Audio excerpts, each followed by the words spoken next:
Bismillahirrahmanirrahim, wa salatu wa salam ala nabiyyina amma ba'd. Salam alaikum, j'espère que vous allez bien. On va pour cette vidéo là, Inch'Allah, c'est vrai que ça fait quelques temps que j'ai pas fait de vidéo. Je sais pas que ça n'avait pas trop le temps, parce que j'étais pas très motivé aussi. J'avais pas mal de petites choses à faire. Donc, Inch'Allah, on va pour cette petite vidéo là. Qui va concerner la leçon numéro 16. On va traiter le cours. Alors, comme le cours est un peu long, peut-être que j'aurai pas forcément le temps, en tout cas pour cette vidéo, de traiter les exercices. Alors, on va déjà, dans un premier temps, regarder un petit peu la leçon numéro 16. Donc voilà la leçon sur le livre, comme toujours. Je ne vais pas la laisser au tableau, puisque bon, on ne voit pas grand-chose en plus.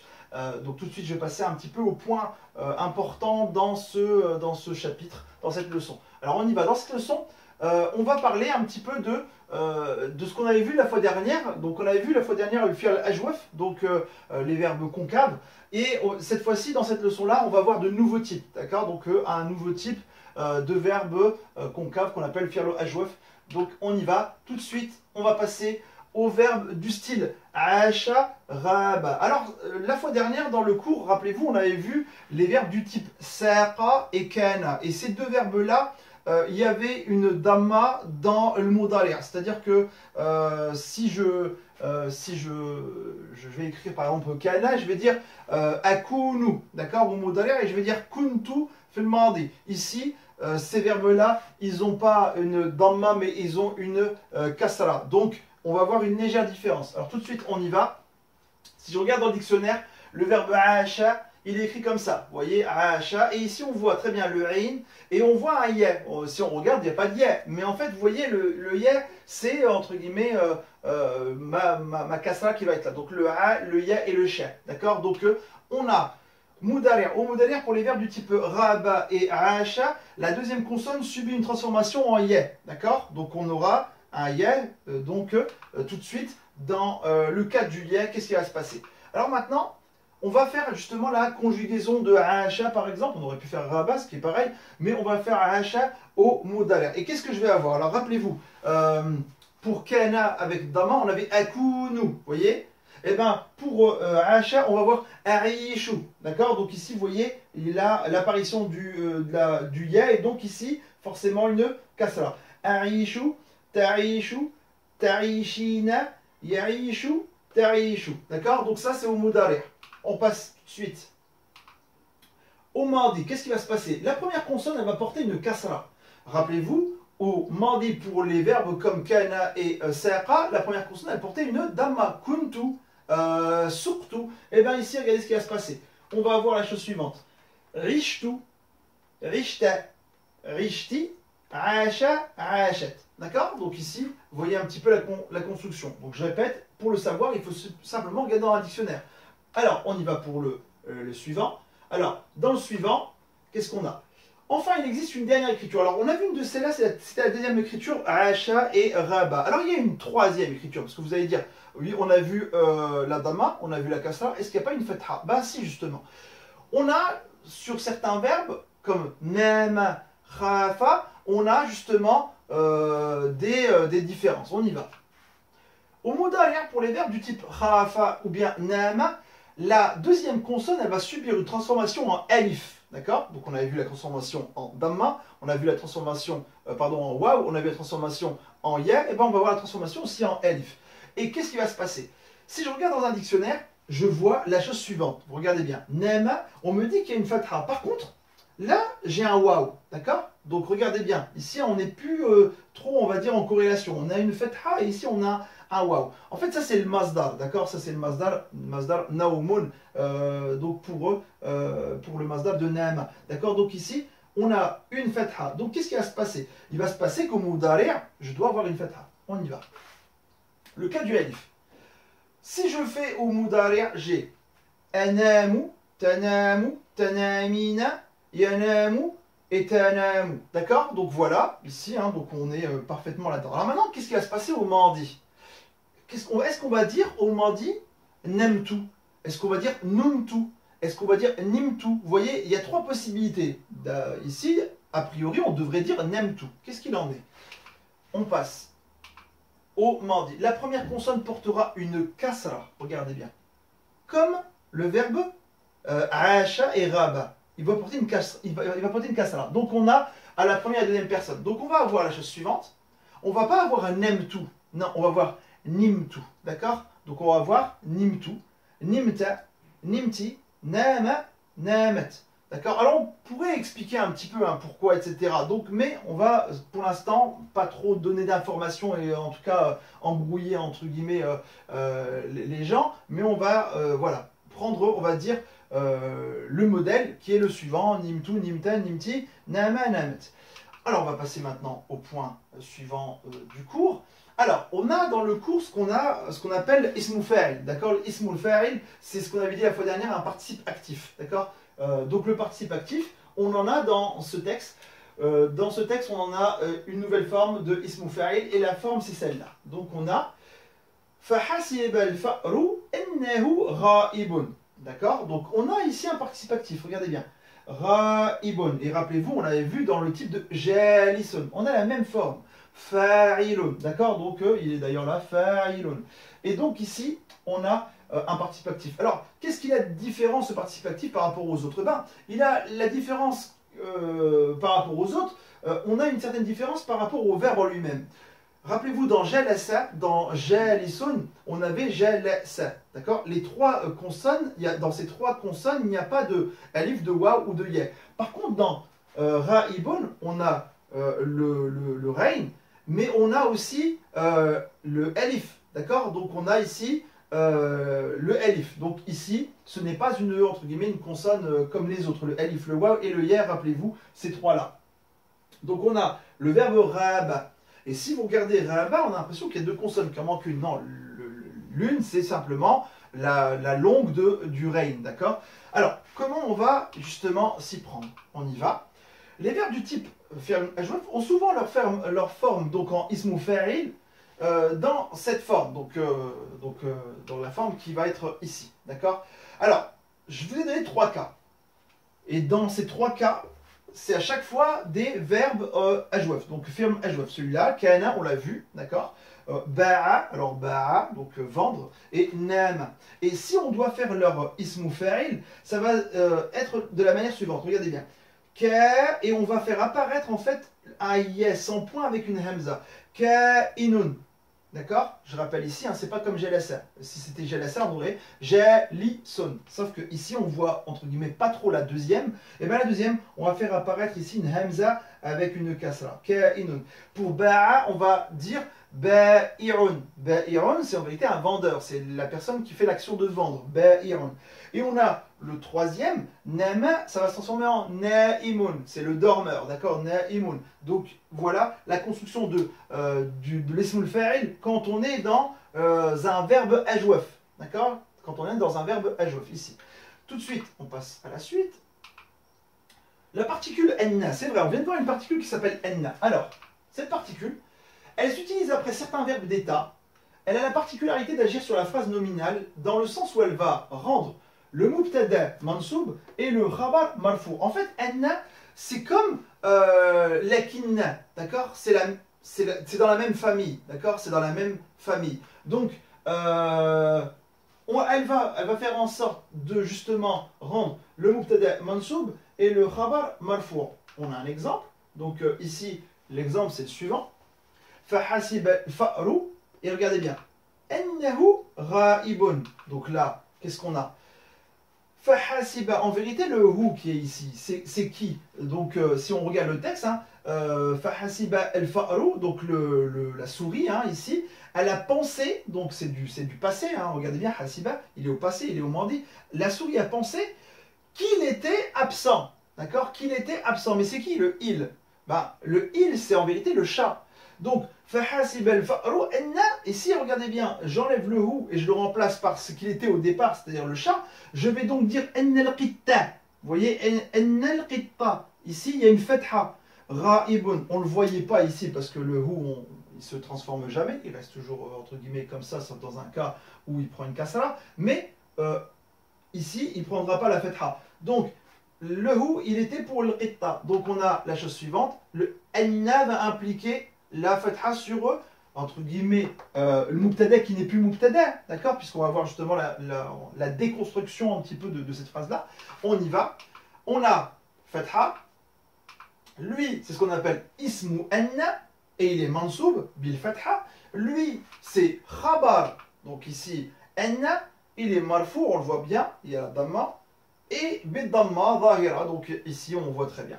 D'accord? Donc là, c'est bon. Alors, je vais passer maintenant à la suite.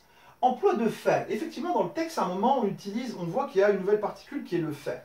Donc, cette conjonction, elle sert à relier des propositions qui ont entre elles un lien de cause à effet. Une phrase introduite par emma, c'est une pareille, nouvelle chose qu'on voit, a obligatoirement sa réponse introduite par fait. On donne un exemple. Dans le texte, un moment, j'ai emma al-fa'ru. Si je le traduis, je vais le traduire comme ça. Quant à la souris, eh bien, regardez bien, quant à la souris, on attend la suite. Vous voyez, quant à la souris, bah, qu'est-ce qu'il y a? Elle a donc, bah, on a la chose suivante. Emma al-faru faya'ishu fi shaqqin. D'accord? Emma al-faru faya'ishu. Regardez bien, le fait, on l'a rentré dans le verbe. Faya'ishu fi shaqqin. Donc ici, on a bien les deux particules qui sont dans la même phrase. Alors, ensuite, on a entre guillemets terminé.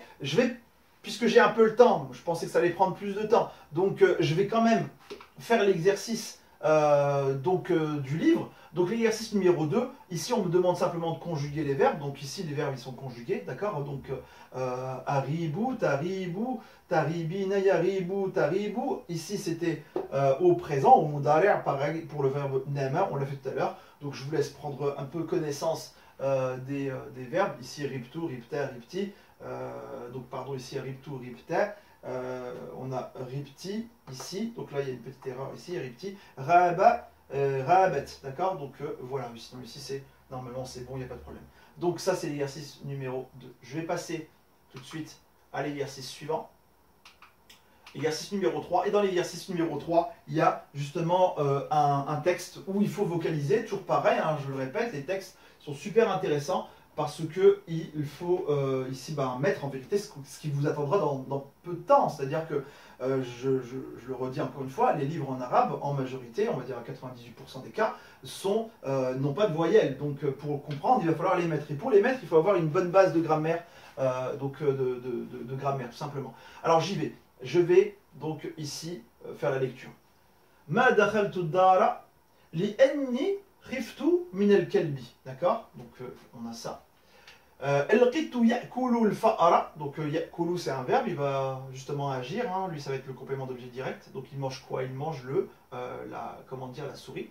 Donc on a ça. Anti tanamina fi firashiki. Amma al-qitu fayanamu fi sellati. D'accord? Donc ici on verra après la traduction. El-qittu yahrubu min al-kalbi. El-kalbu yakmunu tahta al-firashi. Quand on a tahta, n'oubliez pas, c'est ce qu'on appelle un dharf. Il va impliquer la kasra, donc on a le firashi. Hadha ta'iru la ya'ishu fi qafasin.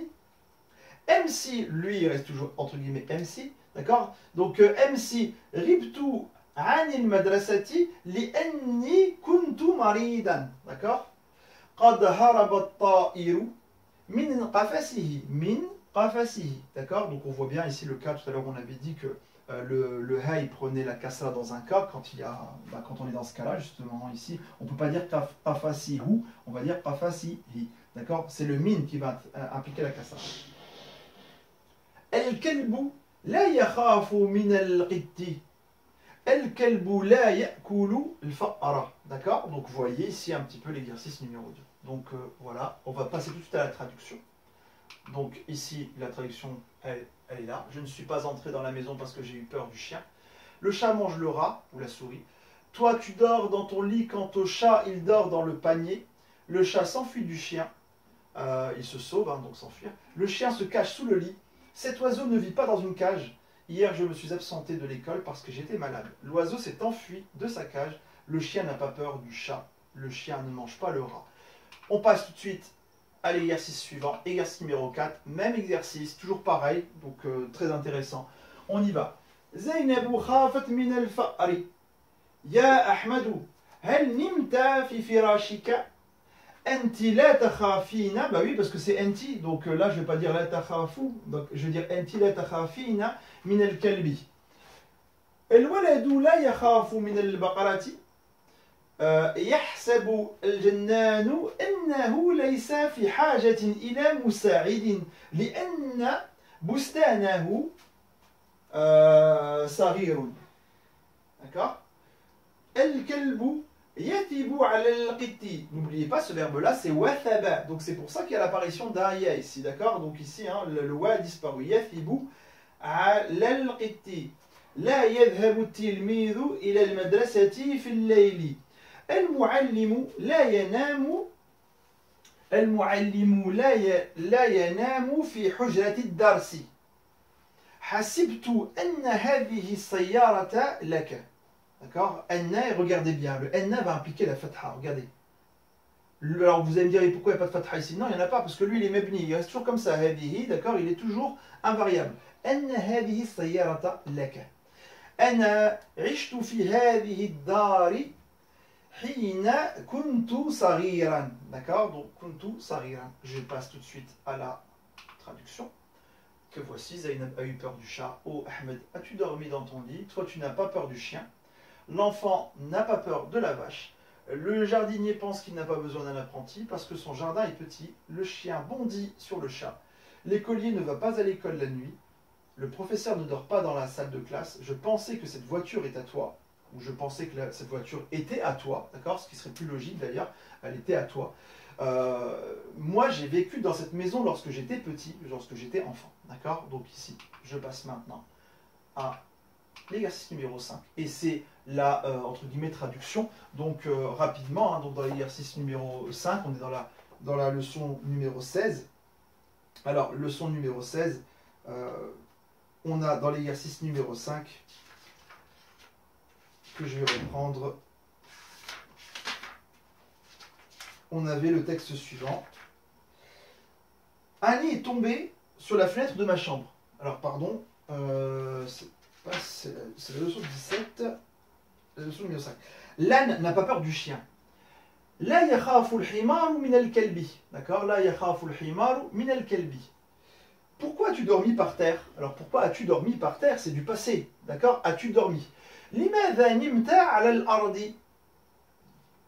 Hier, Nadir a été absent de l'école. Amsi ghaba Nadirun anil madrasati.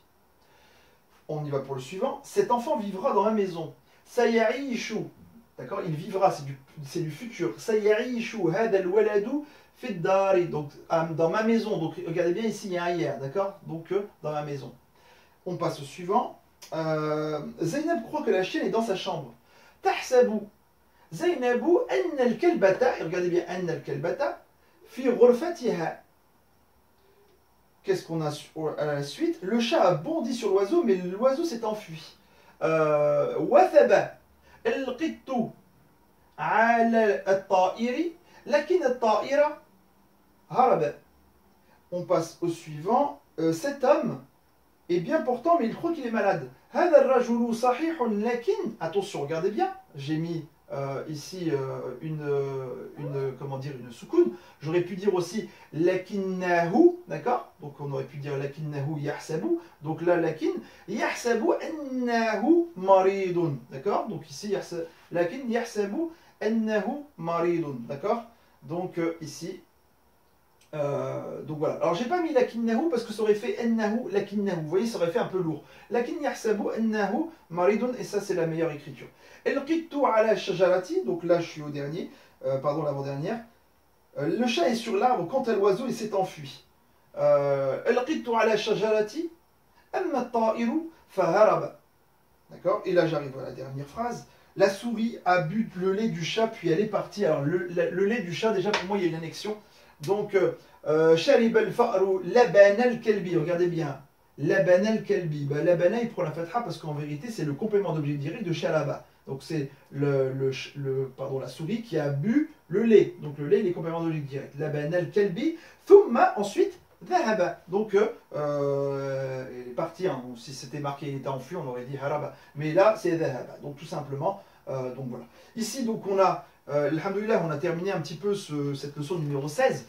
Inch'Allah, la fois prochaine, on va entamer la leçon numéro 17 et on va essayer, Inch'Allah, petit à petit, de terminer un petit peu ces leçons. Donc, il ne nous reste pas réellement grand-chose. Hein. Donc, on va essayer, Inch'Allah, de faire ça. Moi sur cela, je vous souhaite de passer une bonne soirée. Je vous souhaite aussi un bon ramadan, c'est le premier jour. Donc voilà, premier jour du ramadan, le ramadan Mubarak, l'île Jamir. Inch'Allah, on se voit très prochainement pour la suite. On va essayer justement pendant ce mois de ramadan de faire le maximum pour essayer de terminer ce livre si c'est possible. Donc on a Inch'Allah 30 jours, on va essayer de faire un petit peu le maximum. Donc comme ça, je terminerai ce volume numéro 1, Inch'Allah. Donc voilà, moi je vais m'arrêter là. Je vous dis à bientôt, Inch'Allah, pour la prochaine leçon, le leçon numéro 17. Assalamu alaikum wa rahmatullahi wa barakatuh.